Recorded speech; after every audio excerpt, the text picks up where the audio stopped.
patriotism, and dedication are what this country were founded on. John Wayne was a true American icon. It embodied the ideals of patriotism and the defining traits of manhood. He was by all accounts a true American. From his portrayal of various heroes in both westerns and military films, he was what every boy wanted to become and what every man wished he could be.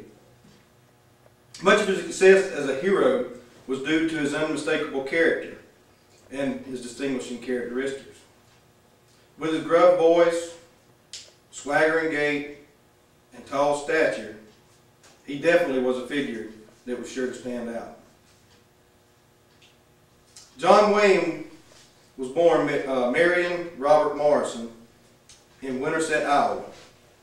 From the time he was a young child, he was a figure that could not be mistaken. He grew up on a ranch, and he and his younger brother rode a horse to school on occasion. On the occasions where he walked to school, he would pass by a local fire station.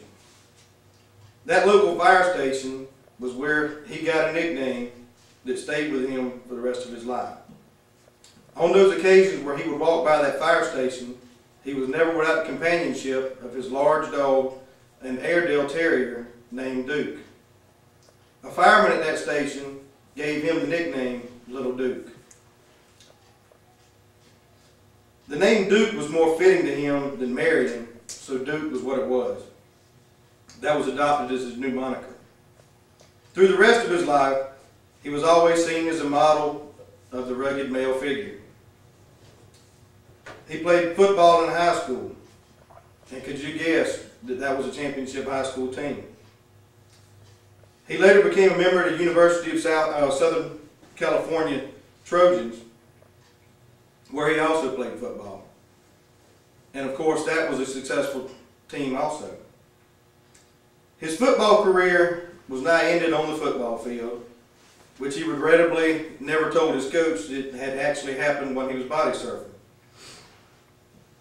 It seems that he was destined for greatness, and I'm sure he didn't know the extent of his success. Entering to the realm of film star status was not surprising.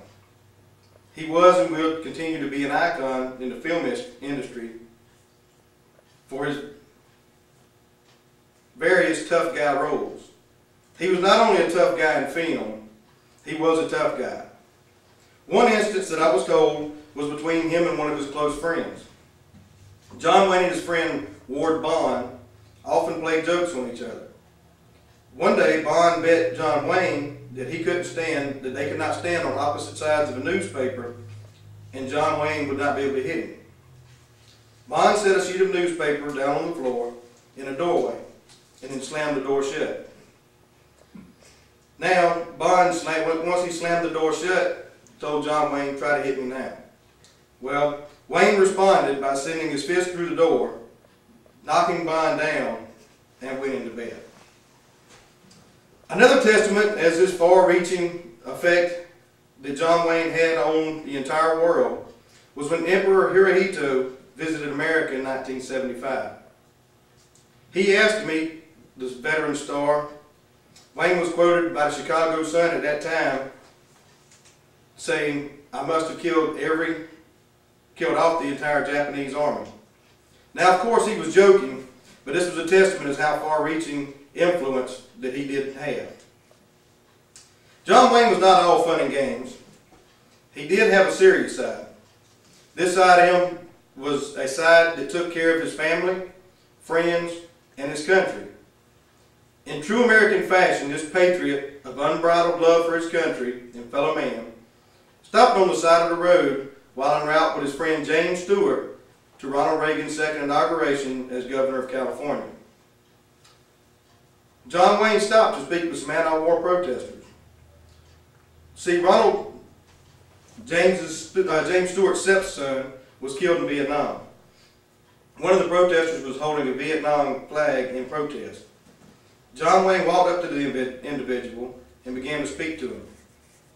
Within a few minutes, the flag was lowered. Most people would not have bothered with this trivial matter. John Wayne, patriot and friend, felt an obligation to his friend and country because of this individual's action. John Wayne took close care of his country and his friends. June 11, 1979 may have been the day his life ended, but his legacy will live forever.